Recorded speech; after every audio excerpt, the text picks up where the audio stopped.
Retrouvons Mac et Marjolaine au village médiéval de Saint-Sylvain d'Anjou.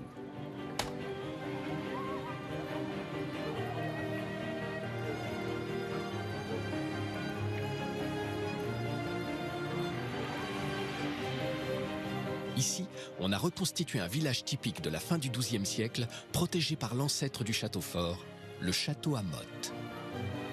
Celui-ci se compose de deux éléments. Une motte élevée sur un terrain dominant, réalisée à main d'homme avec la terre prélevée dans les fossés et surmontée d'une tour de guet en bois permettant la surveillance des abords.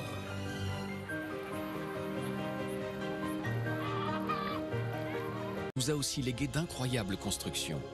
Les premiers châteaux forts en pierre. Partons justement en Bourgogne rejoindre Mac et Marjolaine. Alors Mac, je vous emmène voir quelque chose d'unique au monde. Tout ce que vous voyez là, c'est du neuf. Ici, c'était la forêt de Guédelon, dans laquelle une équipe de passionnés reconstitue, avec les techniques de l'époque, un château fort du XIIIe siècle. C'est incroyable. Mais d'ailleurs, pourquoi est-ce qu'à cette époque, il y a un tel essor des châteaux en pierre? Eh bien parce qu'on est dans une époque de prospérité, donc on est plus riche et on remplace le bois par de la pierre. Construire en pierre à l'époque, c'est un signe extérieur de richesse. De richesse et surtout, vous allez voir, de puissance. Le château de Guédelon est un chantier expérimental qui a commencé il y a 15 ans. Des passionnés se sont associés pour construire un château fort en ne recourant qu'aux techniques et aux connaissances de l'époque. Mais avant de découvrir ce chantier incroyable, à quoi servait un château fort au Moyen-Âge ?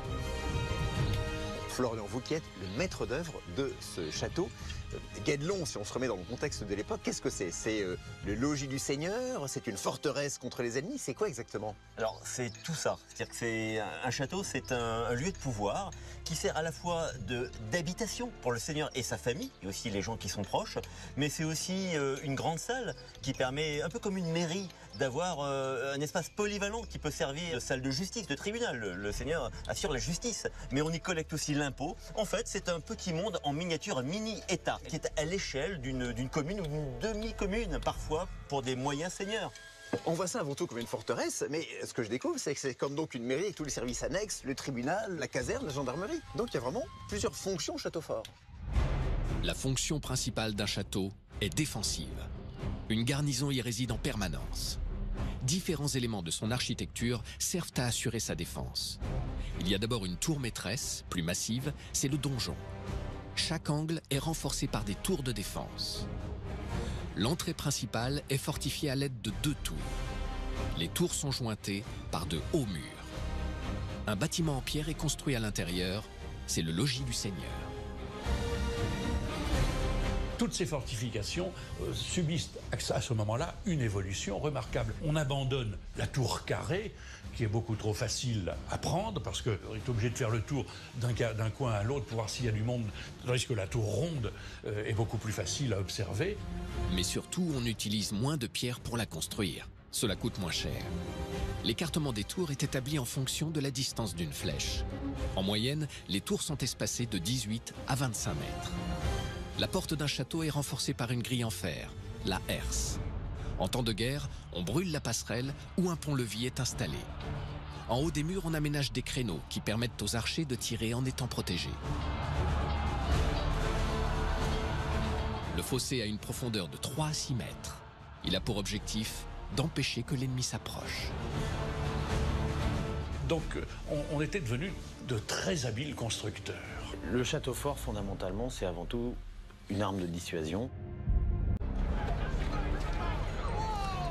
Les châteaux sont avant tout des armes de dissuasion. Mais en temps de guerre, leurs systèmes de défense sont mis à l'épreuve.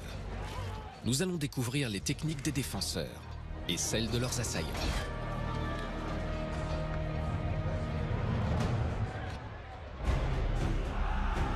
Lors d'une attaque de château, l'objectif de l'attaquant est de franchir les murailles. Pour cela, il y a 3 principes. D'abord, on essaye d'escalader les murs avec des échelles ou des tours de siège. Mais la manœuvre est très dangereuse pour les soldats et les pertes sont énormes. Les assiégés repoussent les échelles ou ébouillantent l'ennemi avec du goudron enflammé ou de la chaux vive. La deuxième solution consiste à s'approcher au plus près des murs, puis d'y creuser un tunnel pour passer sous le château et surgir à l'intérieur. Les assiégés, au courant du tunnel de l'ennemi, construisent en même temps un contre-tunnel pour se livrer à un combat impitoyable sous terre. La troisième solution est de casser les murs à l'aide d'armes lourdes et puissantes, les trébuchets.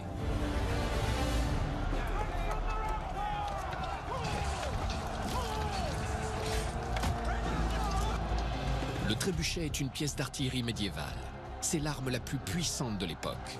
Il faut 60 hommes pour la manœuvrer. Le contrepoids pèse entre 10 et 18 tonnes. Le projectile a une masse de 80 à 100 kg et la portée est de 200 mètres. Il faut 1 à 2 heures pour la réarmer.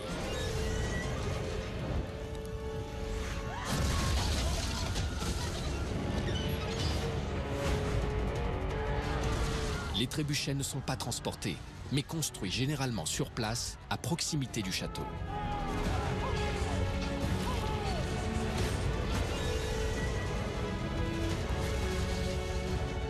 Pendant sa